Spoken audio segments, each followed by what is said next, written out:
I want to share with you how to get your songs heard.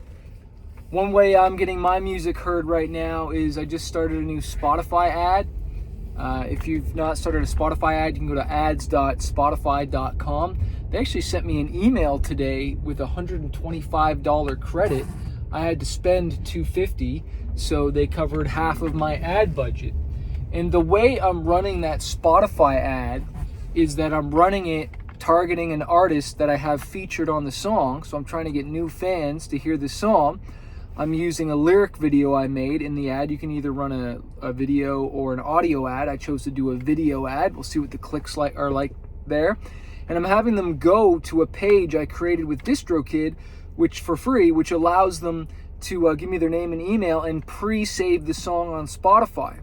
And so I always say to artists, like, look, if you want your Spotify to grow, run ads inside of your Spotify. You know what I'm saying? And so that's what I'm doing. I'm running ads to the pre-save campaign to hopefully people that have not heard of me before so that they pre-save the song.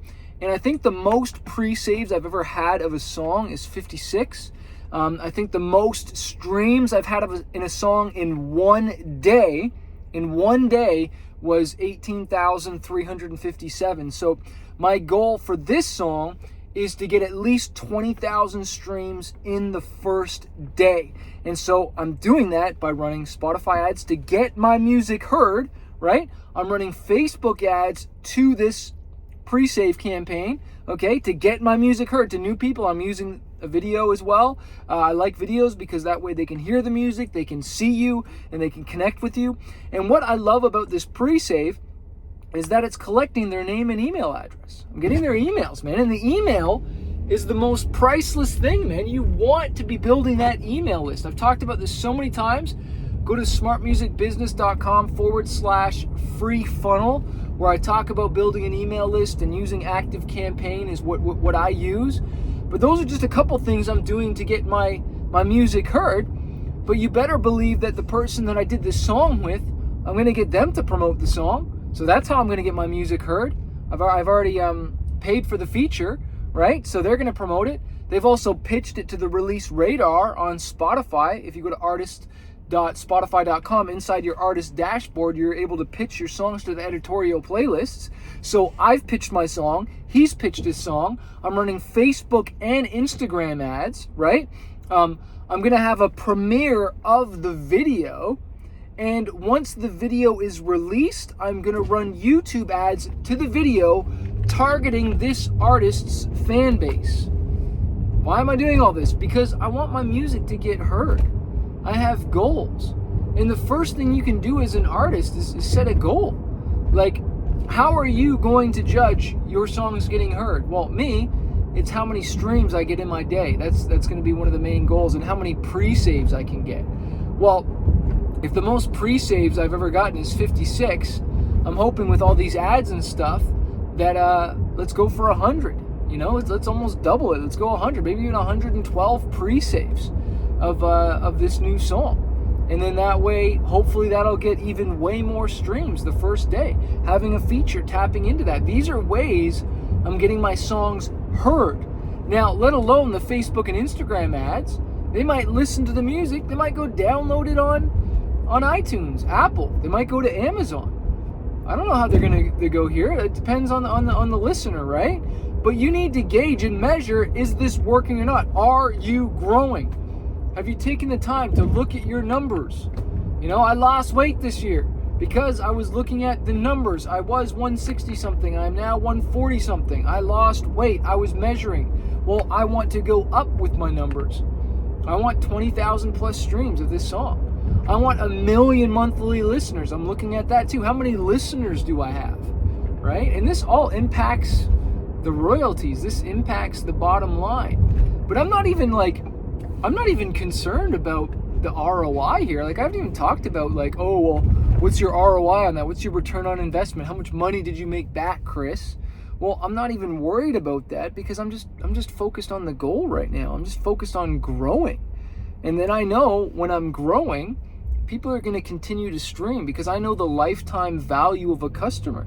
I know that once I get all those emails, I send them an email about a Kickstarter. I send them an email about a new vinyl. maybe a new NFT, maybe a concert that I'm going to be doing, and I sell them something else on the back end, right? As Jay-Z says, so many artists are so concerned about getting paid right away, getting that advance or whatever it is, that they sell equity in their business and then they have nothing to show for it. Look, you invest for the long term so that you continue to get paid and continue to get paid, right? Like, you shouldn't be so concerned about the ROI right away. You should be concerned about growth. Like, are you even moving the dial? Like, and are people responding to the music? Now, could I go to radio with this song? That's another way we're going to try and get heard. I'm taking the song to radio. I've emailed some different radio stations about it and want to promote it and get heard that way. But, you got to understand, with radio, you can do the emails yourself, or you can hire somebody and they can do the radio plugging and promoting, but you just got to pay a hefty fee if you do that, okay? That's not going to come cheap, but you can do it yourself. And use like a radio plugging service where it just emails all the radio, but that's a relationship game, and that's a long-term game. You better believe it, okay? I was saying to my coaching students the other day that, like, look, if you're gonna do radio, it might not be the first single that breaks through. Actually, it's almost guaranteed it won't be.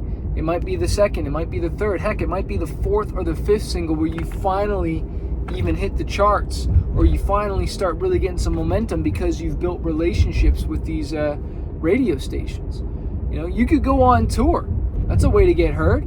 You buy onto a tour that's already got all the cities booked and everything. You make your list of artists that you would like to tour with, find out who's touring, start emailing, man. Well, who do I email, Chris? Well, I talk about this in the book, The Truth About the Music Business.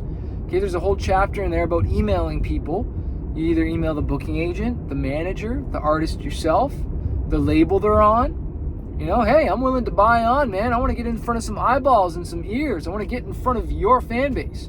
I don't want to slog it out on the road. I want to get in front of your fans because, I don't have a fan base like you, and I'd rather fast track it, Might look good. Sometimes you'll see these bands doing all these tours, especially newer bands that are kind of like mid-range. I've definitely been there. And you see all these dates, and some of the shows are great, but man, some of the shows, there's like 50 people in the crowd, 100 people in the crowd, And I'm not saying 50 or 100 people isn't a show and you can't make some great money and connect, and, it's definitely better than 5 people, it's better than 10 people. But when you can be in front of thousands online, millions of online, without even leaving your home or leaving your job, and then continuing to use your job to fund your music career and get it even more out there, right? Like, are you leveraging your time and your money wisely is what I'm trying to say with that, right? You leave this really good paying job to go build your fan base, get your music heard by touring, and you're playing in front of, 20, 30, 40, 50 people when you could have kept your job, and for a fraction of, the amount of money, you can be in front of tens of thousands of people while not losing your job, while growing your music career. You see, this is what I did. I quit my job and to go on tour and play a whole bunch of crappy shows. Some of them are really good, some really good festivals and shows. It lost my whole income stream, so I lost my money to put into my marketing, and I'm only tapping into one way of marketing my music. Like, when I think about that, it was so career suicide. Why not keep your job, keep making more money, and use that to grow your music career so you have a fan base to even tour for, right? Like, if I want to go tour California, why don't I run ads for like 6 months, sell tons of CDs, give away my music for free to tens of thousands of people, like even just certain pockets of California, maybe 4 states, focus on 4 cities, and then go tour them. Go build it first, and then go tour there, right? Like, doesn't that make sense? I talk about this in my book, Fighter, 5 Keys to Conquering Fear and Reaching Your Dreams. I talk about the whole story, how I quit my job, signed with the record label, went broke, figured out how this whole business, and pushed through, man. And I hope it really inspires you to keep fighting for your dreams. You can get it on Amazon. You can listen to the book on Audible. I'm actually the one narrating it. And I hope it just really inspires you to keep going after your dreams, because I know you have one. And maybe you've spent a lot of money on marketing. You've been burnt. You've tried different things. Well, what I said to a student the other day, just because you spent money doesn't mean you did it right. Doesn't mean things don't work. You might have, the ad might have been bad, the video, the song, the targeting, what you were offering, what you were saying in the ad. There's so many different things that you could have had wrong there. The art could be terrible. Like, there's so many things. And you go and spend thousands, hundreds of dollars, on something, and you're like, oh, it doesn't work. And it's like, man, like, dude, if you just fix this, if you fixed this, you would have gotten 10 times the results. If you want coaching with me, go to smartmusicbusiness.com/coaching. You can book a call, or you can look to work with us for a full year. You can apply. Go to smartmusicbusiness.com/Spotify webinar. Go watch that webinar, and then you get the opportunity to apply to work with us for a year and just coach you and help you freaking just take this, man, and commit. And let's grow. Let's make this year your best year.